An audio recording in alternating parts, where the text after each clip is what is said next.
आज की डेट में बैठने की क्षमता और सुनने की क्षमता 2 घंटे है, उसमें से आपका 1.5 घंटे निकल चुका है। अब केवल आधे घंटे बचा हुआ है। हाँ, पहले 3 घंटे की फिल्म बनती थी, आजकल 2 घंटे की फिल्म बनती है। ये साइंटिफिक तरीके से माना गया है कि आज की डेट में 2 घंटे से ज्यादा कोई न सुन सकता, 2 घंटे से बैठ सकता है। आप अपने घर में अपने सोफे पर 2 घंटे नहीं बैठ सकते, तो यहां तो सीधे खड़ी कुर्सी है।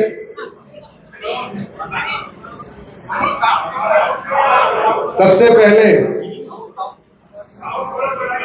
भैया थोड़ा आवाज बढ़ा दो, आवाज बढ़ा दीजिए भैया।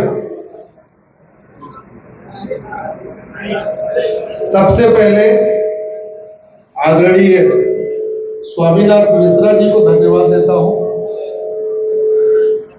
आपने मुझे बुलाया और इतनी बड़ी संख्या में सबसे मुझे मिलवाया।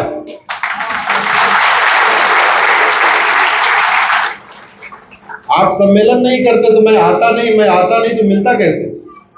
और यहाँ जो मुझे वाइब्स मिल रही है, जो मुझे यहाँ वाइब्रेशन मिल रही है, ऐसे लगता है अपने घर में बैठा हुआ हूं आज।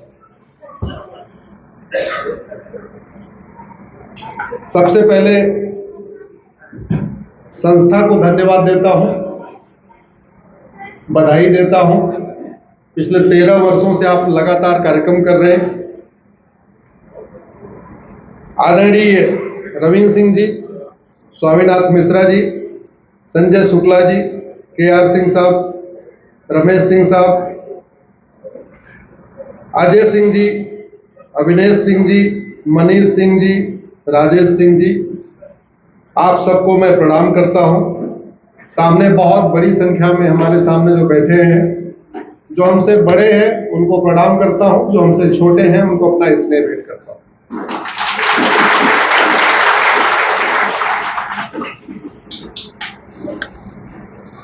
अगले 30 मिनट या 40 मिनट जितनी देर मैं बोलूंगा, आपको सुनने के अलावा अगर मैं कुछ पूछूंगा तो आपको जोर से उत्तर देना है। आपका वीडियो लगभग 4 से 5 करोड़ लोगों तक जाएगा। आवाज इतना तेज निकालिए कि इधर भी पहुंच जाए और ये सामने मेरे दिल्ली से आए हुए हैं राजकमल जी, इनके मोबाइल तक भी पहुंच जाए। आप में से कितने ऐसे लोग हैं जो यहाँ भांडुप में विद फैमिली रहते हैं? जरा हाथ उठाए। अरे वाह, ज्यादातर लोग सपरिवार रहते हैं। तो जो विद फैमिली रहते हैं उसमें से जोड़े से कितने लोग आए हुए?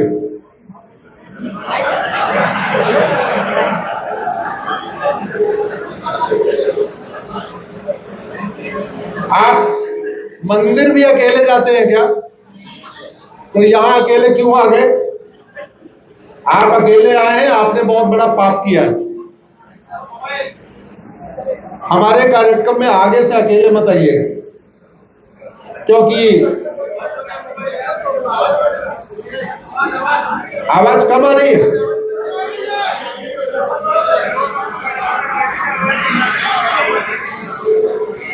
देखो भैया क्या दिक्कत है। मैं जो लड़ाई लड़ रहा हूं वो जो यहां दिख रहे हैं, मैं आपकी लड़ाई नहीं लड़ रहा हूं, क्योंकि आपकी तो जैसे तैसे कट जाएगी। मैं जो लड़ाई लड़ रहा हूं, जो आपके बच्चे आपके घर में बैठे उनकी लड़ाई लड़ रहा हूं।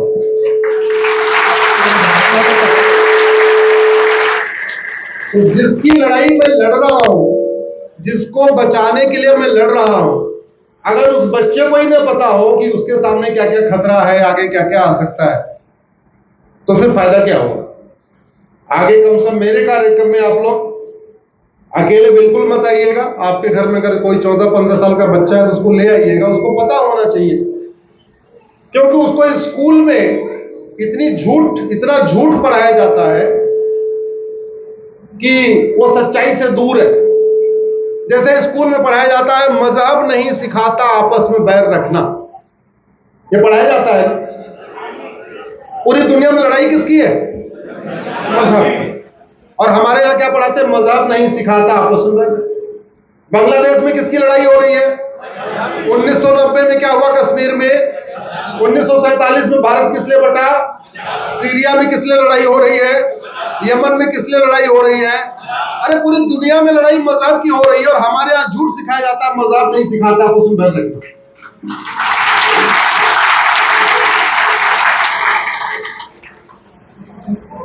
हमारा सनातन धर्म है, रिलीजन नहीं है। मेरी परसों एक PIL है जिसपे सरकार को निर्देश हुआ है कि धर्म और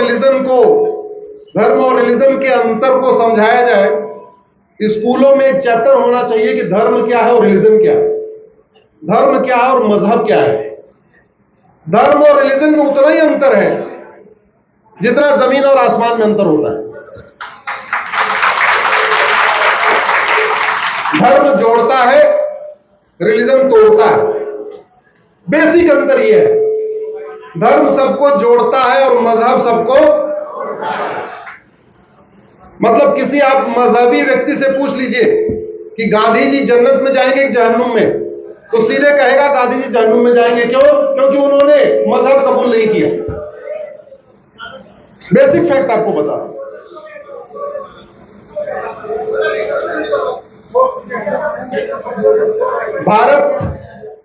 भारत के स्वतंत्रता की लड़ाई सब लोगों ने मिलकर लड़ी थी। तो गांधी जी ने वर्तमान भारत आजाद कराया था या बांग्लादेश पाकिस्तान भी आजाद कराया? पूरा कराया ना।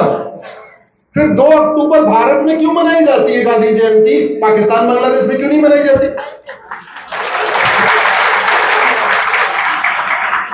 भगत सिंह, उनका जन्म वर्तमान पाकिस्तान में, फांसी कहां हुई? वर्तमान पाकिस्तान में।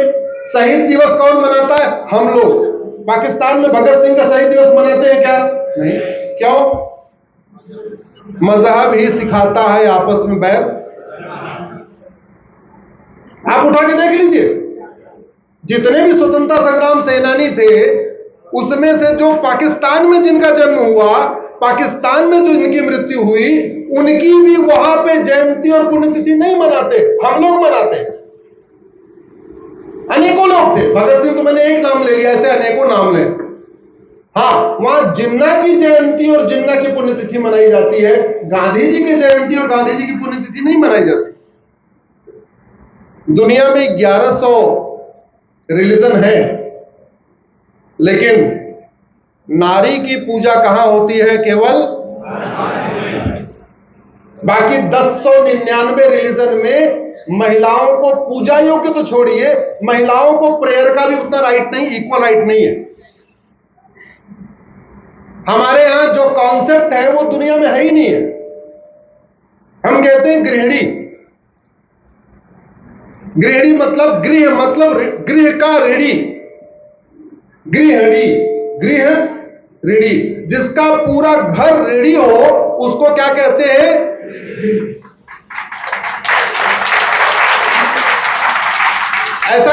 ऐसा शब्द दुनिया में 6500 भाषाएं हैं, आपको किसी भाषा में यह शब्द मिलेगा ही नहीं। गृहिणी का पर्यायवाची दुनिया के 6500 भाषाओं में किसी में नहीं मिलेगा।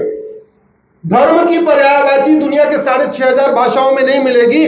ब्रह्म की पर्यायवाची दुनिया के 6500 भाषाओं में नहीं मिलेगी। कर्म की पर्यायवाची दुनिया के और भाषाओं में नहीं मिलेगी। योग की पर्यायवाची, मतलब ऐसे बहुत सारे शब्द हैं जिनका बाकी भाषाओं में उसका शब्द ही नहीं है, उसका मिलता जुलता। दुर्भाग्यवश ये बातें पढ़ाई नहीं जाती, और चूंकि ये पढ़ाई नहीं जाती और संविधान का इंटरप्रिटेशन सुप्रीम कोर्ट को करना होता है, और सुप्रीम कोर्ट के जो माननीय जज हैं, हालांकि अब तो थोड़ा ग्राउंड लेवल के लोग भी पहुंच रहे हैं, नहीं तो पहले जितने जज हुए, इनके दादाजी अंग्रेजों के टाइम में बैरिस्टर थे, पिताजी अंग्रेजों के टाइम में घोड़ी पे चलते थे, और बाद में ये पैदा हुए, इनकी पूरी पढ़ाई लिखाई कॉन्वेंट स्कूल में हुई, और बाद में सुप्रीम कोर्ट के जज बन गए।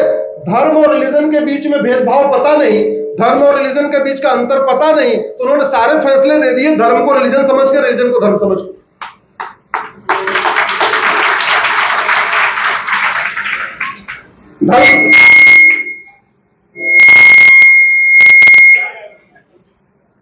धर्म सिखाता है वसुधैव कुटुंबकम, धर्म सिखाता है नारी तु नारायणी, धर्म सिखाता है यत्र नारस्ति पूज्यते रमन्ते तत्र देवता।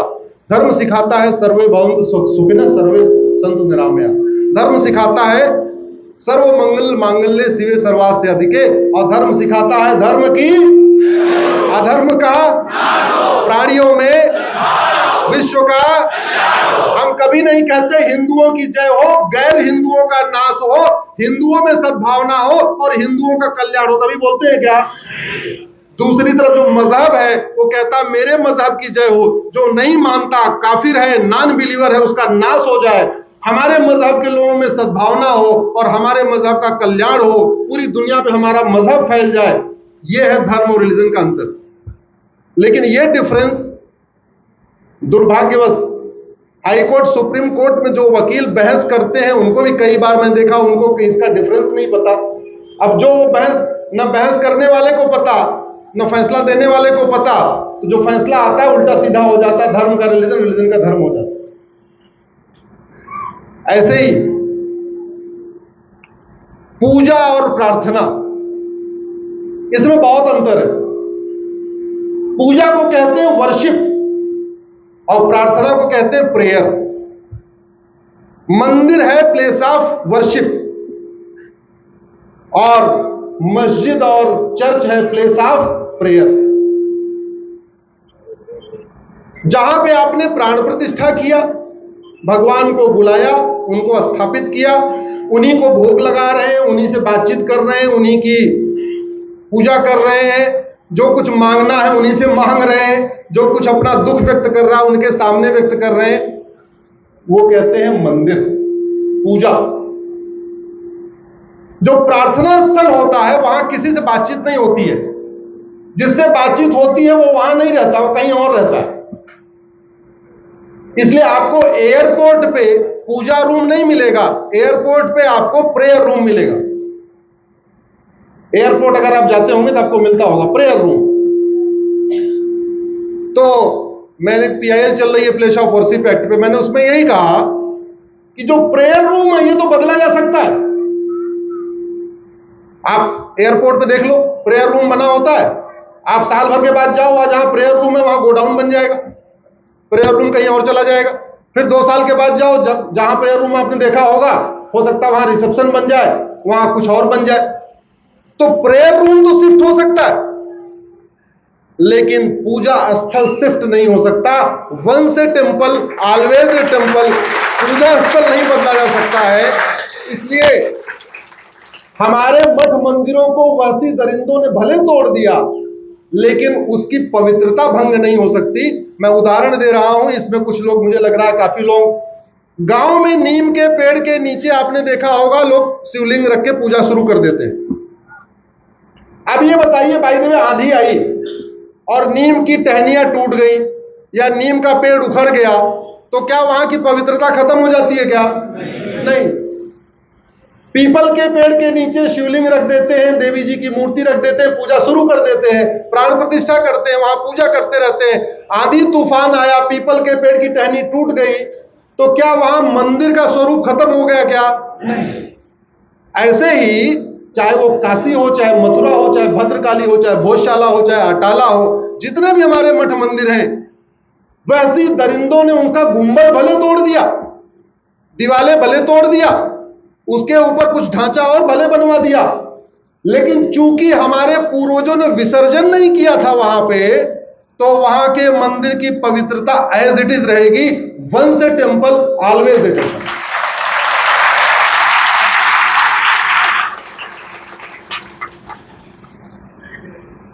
कहने के लिए तो बहुत कुछ था, लेकिन 1.5 घंटे पहले निकल चुके हैं, आधे घंटे में कंप्लीट करना है मुझे।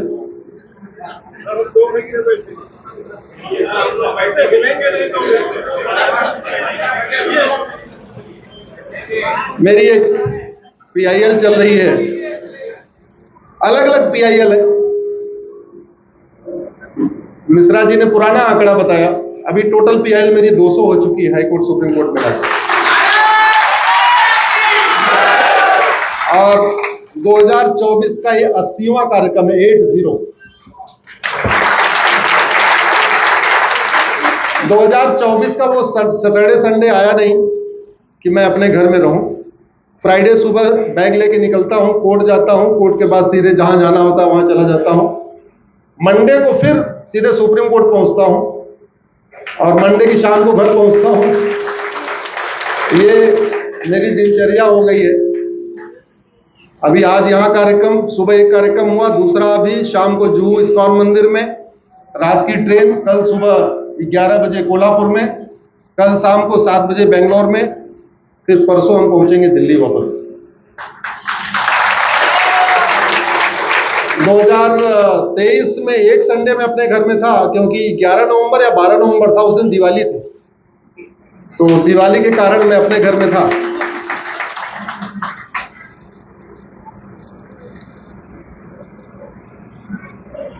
सांप से डर कब लगता है? जब सांप आपको दिखाई पड़ जाए। जब तक दिखता नहीं डर लगता है क्या?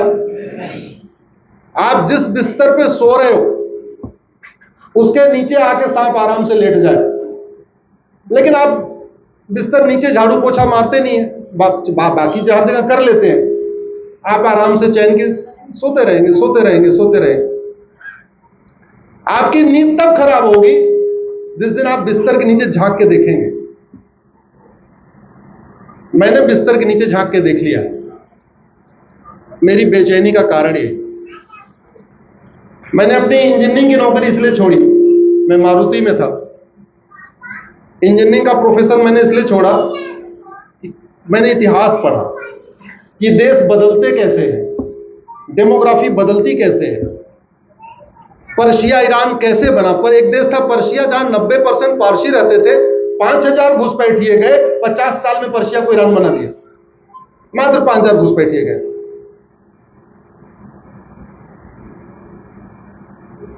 मैं मारुति में था तो उस समय मेरी तनख्वाह 1 लाख रुपए।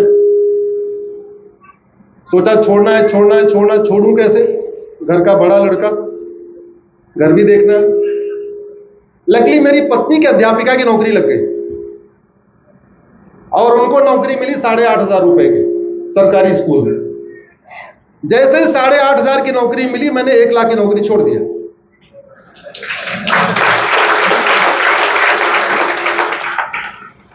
तब से ये कार्यक्रम चल रहा है। जो लोग मेरी पीआईएल का विरोध करते हैं, उसमें बहुत सारे लोग मर्सिडीज खरीद लिए मेरी पीआईएल का विरोध करते करते, क्योंकि जनरली मेरी पीआईएल में 3-4 फिक्स पार्टियां हैं। एक है all India Muslim personal law board, एक है जमीयत उलमा हिंद, ऐसे 5-6 फिक्स पार्टियां हैं। अगर मैं फाइल करूंगा तो 1-2 महीने के अंदर आएंगे मेरे विरोध करने के लिए, चाहे वो धर्मांतरण हो, चाहे घुसपैठ हो, चाहे 3 तलाक हो, चाहे हलाला हो, चाहे मुता हो, चाहे मिस्यार हो, चाहे तहर्रुस हो, चाहे तलाके हसन हो, चाहे तलाके हसन हो, चाहे तलाके बाइन हो, चाहे तलाके किनाया हो। ये शब्द थोड़ा आपके लिए नए होंगे, लेकिन इस सारे विषयों में मेरी पीआईएल चल रही है अलग अलग। तो वो विरोध करने के लिए ज्यादातर मेरी पीआईएल में एक भूतपूर्व कानून मंत्री आते हैं, एक भूतपूर्व, कई बार वित्त मंत्री भी आते हैं, कई बार भूतपूर्व विदेश मंत्री भी आते हैं, कई बार भूतपूर्व गृह मंत्री भी आते हैं। 5-6 फॉर्मर कैबिनेट मिनिस्टर का एक हमारा उनका फार्मूला कॉम्बिनेशन फिक्स है। हमारी पीआईएल होगी, उस 5 कैबिनेट मिनिस्टर में से कोई 2 कैबिनेट मिनिस्टर जरूर आ जाते हैं विरोध करने के लिए। अच्छा है, उनका भी बढ़िया काम चल रहा है। एक रेट में 25-25 लाख ले लेते हैं, 10-10 लाख ले लेते हैं, 20-20 लाख ले लेते हैं। मैंने 2017 में एक पीआईएल फाइल किया कि भारत में 5 करोड़ घुसपैठी आ चुके हैं। सुप्रीम कोर्ट में जब हम कोई डेटा देते हैं, एफिडेविट पे देते हैं, एविडेंस के साथ देना पड़ता है। आज उनकी जनसंख्या 5.5 करोड़ हो चुकी है। आप 1999 की किसी भी लोकसभा क्षेत्र की वोटर लिस्ट निकालिए और 2024 की उसी लोकसभा की वोटर लिस्ट निकालिए। वोटर लिस्ट इसलिए कह रहा हूं क्योंकि जनगणना 10 साल में होती है, लेकिन वोटर लिस्ट हर चुनाव के पहले अपडेट होती है। 1999 में अटल जी की सरकार में जो चुनाव हुआ और 2024 में मोदी जी की सरकार में जो चुनाव हुआ, इस 25 साल के अंदर अगर आप उस लोकसभा की वोटर लिस्ट को कंपेयर कर लेंगे या अपने विधानसभा के वोटर लिस्ट को कंपेयर कर लेंगे 1999 और 2024 वाली, उसके बाद आपको भी नींद आनी बंद हो जाएगी। आप तब तक आराम से बैठे हुए हैं जब तक आप 25 साल पुरानी और वर्तमान वोटर लिस्ट को कंपेयर नहीं कर रहे।